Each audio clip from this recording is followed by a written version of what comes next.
pictures on my phone and my computer, but they basically... Okay, so I was born in Temple, Texas, in the Southern Pacific Hospital in 1946, June 27th. My physical father was killed in the war before I was born. And my mother remarried before I was born, so legally I'm the son of my stepfather. And he was in the Air Force, and we moved around a lot. Until I was in the 9th grade, we moved at least every year. And so I didn't have a lot of, long-term connections with people until then. Second grade, when I was in the 2nd grade, we moved to Alaska, homesteaded. Back then you could homestead land, make certain improvements over the course of 4 years, and you would come to own it. Were these photos from Alaska? You said you had the home. Yeah, these are the road up to Alaska. Yeah. Because that was our house trailer. Mm-hmm. And we drove it up and parked it in Anchorage at a trailer park initially. Mm-hmm. And then they bought a house in Eagle River, and then we went and did the homestead thing. Very nice. These are, yeah, every river they had to stop and fish. But then I have a younger brother who was born in Alaska who had a bronchial defect and ended up needing surgery, and the military hospital in Anchorage didn't have a facility, so we had to go to Seattle. And my dad he was supposed to send us a ticket to fly back, but he never did, and eventually he heard some story from my grandmother and came back to California. We were in Vallejo at the time. And then when I was in the 9th grade, they split. And my mother moved us to Napa. I went to Napa Junior High School and Napa Senior High School. We graduated there. It was the first time I actually had a chance living in the same place long enough to make friends. Mm-hmm. And I ended up friends with a group of science geek guys. 3 of those guys,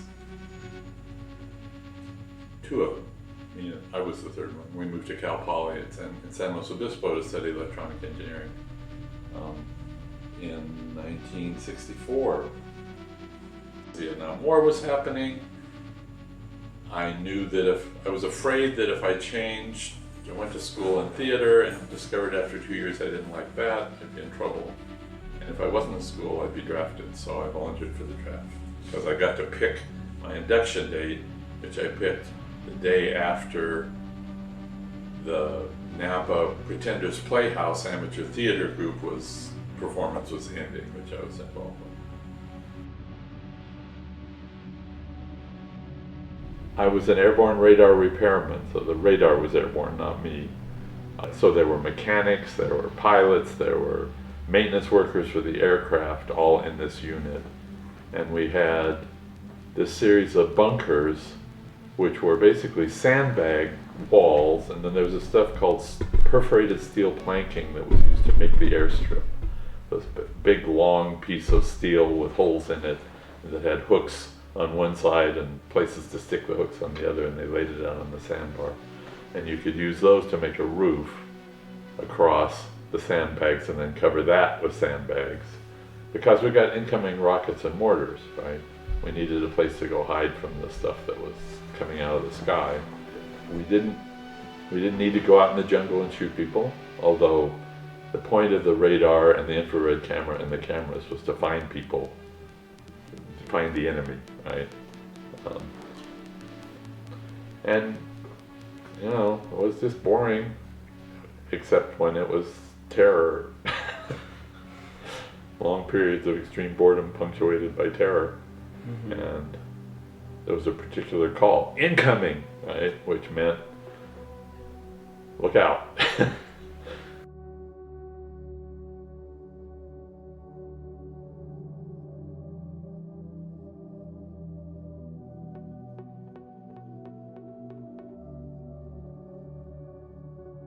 mind me asking, what was the Rajneesh just like living their life? What was it like just living in your own city, people you know?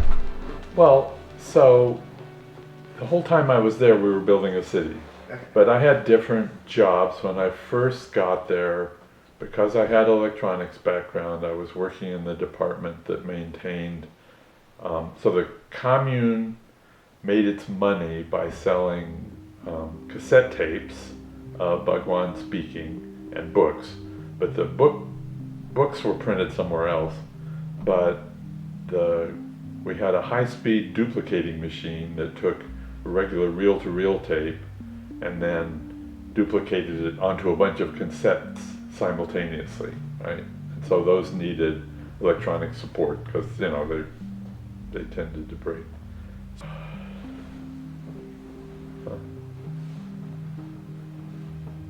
I don't remember a least favorite thing.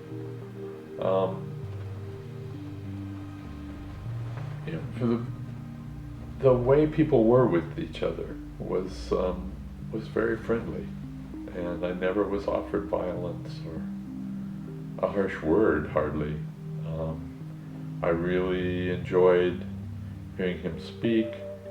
There was this funny thing he said, "I'm just speaking so that you'll sit there, but really my message is in the silence between my words."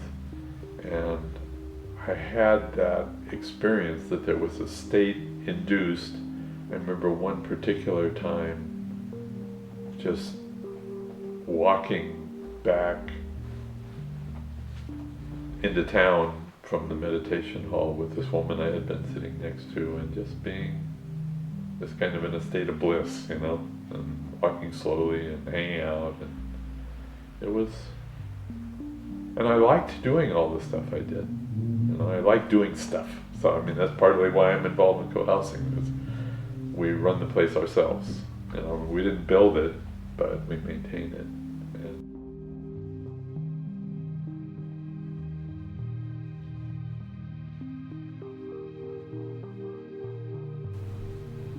I missed it, but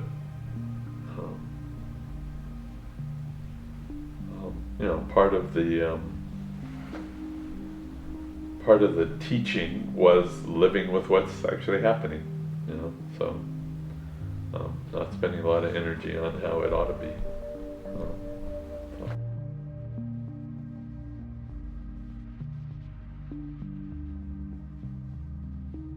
Or if you were to if there was somebody that was just being born, and you were to give them one piece of knowledge to go into the world with, what would it be?